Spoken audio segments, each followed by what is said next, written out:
Good morning viewers, आप सब कैसे हैं? मैं बहुत अच्छा हूँ और होप करता हूँ आप भी बहुत अच्छे होंगे।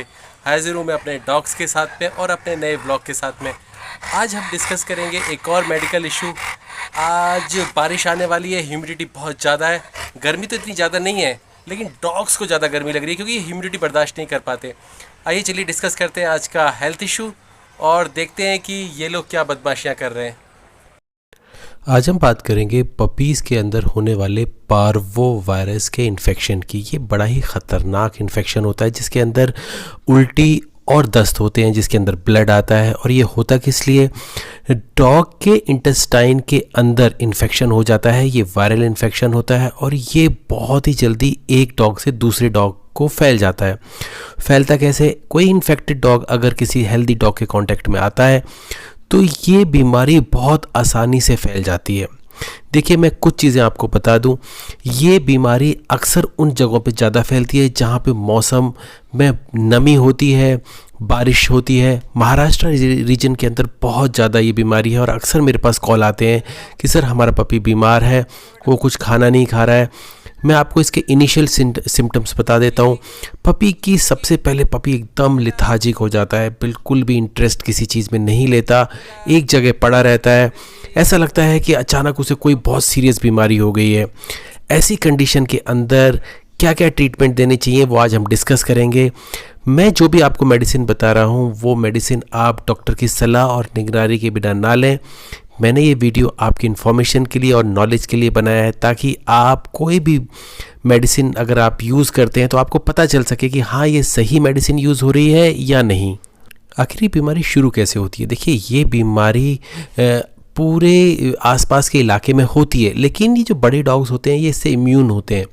ये पपीज़ को सबसे ज़्यादा परेशान करती है और ये बीमारी होने की जो टाइम होता है वो जब पपी अपनी मदर का मिल्क छोड़ देता है, तब ये होने के सबसे ज़्यादा चांसेस होते हैं। इसीलिए इसका जो प्रिवेंशन है वो है वैक्सीनेशन।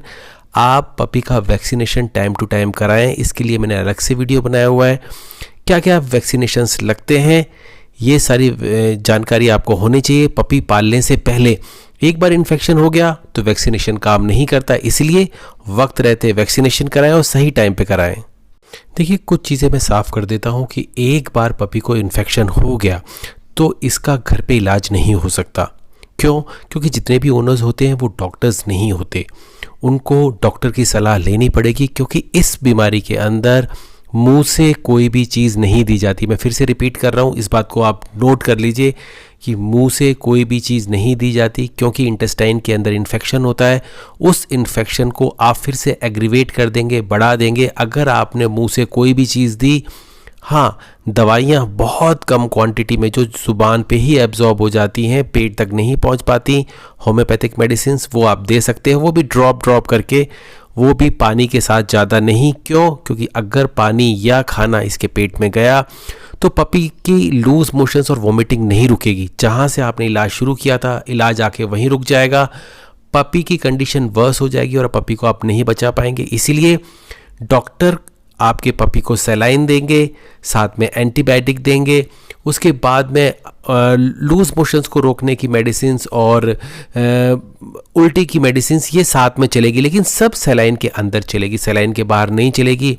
जो होम्योपैथिक मेडिसिन्स मैं बता रहा हूँ वो इसके साथ चलेगी। वो सपोर्टिव थेरेपी है, वो इन सब चीज़ों को इन्हेंस करेगी, पपी को जल्दी आपके वापस आने में और हेल्दी बनाने में हेल्प करेगी। इसलिए इस बात का ध्यान रखिए कि ये जो मेडिसिन्स हैं ये डॉक्टर की सपोर्ट थेरेपी को रिप्लेस नहीं कर सकती। इसीलिए जो थेरेपी चल रही है डॉक्टर की वो आप चलने दीजिए, उसे मत रोकिए। बीमारी के शुरुआती लक्षणों में जो सबसे अच्छी मेडिसिन है वो है एकोनाइट। ये मेडिसिन आप 4 ड्रॉप दे सकते हैं आधे से 1 घंटे पे लगातार, लेकिन आप ये 4 डोजेस से ज़्यादा मत दीजिए और इसे फिर बंद कर दीजिए। पपी को सबसे बड़ा जो प्रॉब्लम होती है वो होती है ब्लड लॉस का। उल्टी करेगा उसमें भी ब्लड आने की चांसेस रहते हैं और जो लूज मोशंस करेगा उसमें भी। मैंने आपको पहले ही बताया है कि ब्लीडिंग के अंदर जो होम्योपैथिक मेडिसिन बहुत अच्छा काम करती है वो है फॉस्फोरस। ये आप 1-1 घंटे के अंतर पे भी दे सकते हैं और ये आप दिन में 4 बार से ज़्यादा नहीं देना है। इस बात का आपको हमेशा ख्याल रखना है। बहुत ज़्यादा लूज़ मोशंस होना, वोमिटिंग होना और उसमें अजीब सी बदबू आना, इस तरह के इन्फेक्शन वाले प्रॉब्लम्स के अंदर जहाँ पे इन्फेक्शन बाहर निकल रहा है, ऐसे केस में 2 मेडिसिन बहुत अच्छा काम करती हैं। पहली जो मेडिसिन है वो है आर्सेनिक एल्बम और जो दूसरी मेडिसिन है वो है वेरेट्रम एल्बम। आर्सेनिक एल्बम और वेरेट्रम एल्बम ये अल्टरनेट दी जाती हैं और ये उल्टी और लूज़ मोशंस को बंद करती हैं। इसके अलावा जो मेडिसिन आप आर्सेनिक एल्बम के साथ क्लब कर सकते हैं और ये बहुत अच्छा काम करती है। ये प्रॉब्लम्स जो बता रहा हूँ ये नॉर्मली मिडनाइट पे शुरू होती हैं। जो मेडिसिन है वो है मर्कॉर 30 पोटेंसी में। ये भी आप आर्सेनिक एल्बम के साथ में अल्टरनेट दे सकते हैं जब इस तरह की कंडीशंस हो। शुरुआती उल्टी और दस्त के प्रॉब्लम को अगर आपने कंट्रोल में कर लिया और वो बहुत ज़्यादा नहीं हो रही है, तो जो मेडिसिन है उसको आगे फर्दर ठीक करने के लिए जो हम यूज़ करते हैं होम्योपैथिक के अंदर वो है आयरिस वर्स। ये मेडिसिन 30 पोटेंसी में आप यूज़ कर सकते हैं और ये दिन में 3 से 4 बार दे सकते हैं। बहुत अच्छा काम करती है और ये आपके पपी की कंडीशन को और बेहतर करती है। इस प्रॉब्लम के अंदर सबसे बड़ी प्रॉब्लम होती है ब्लीडिंग की। इंटरनल ब्लीडिंग होनी शुरू हो जाती है, पॉटी काली आनी शुरू हो जाती है और अजीब सी स्मेली पॉटी आनी शुरू हो जाती है। एक मेडिसिन जो मैंने हमेशा बताई है ब्लीडिंग में रामबाण का काम करती है वो है क्रोटेलस हॉन्डुरस। ये मेडिसिन इंटरनल ब्लीडिंग के अंदर कहीं पे भी हो वो ये मेडिसिन रामबाण का काम करती है, आपको ये मेडिसिन देनी चाहिए। लूज मोशंस और वोमिटिंग के बाद में जो सबसे बड़ी जो प्राइमरी दिक्कत होती है जिसकी वजह से अक्सर पपीज़ की डेथ होती है वो होता है डिहाइड्रेशन।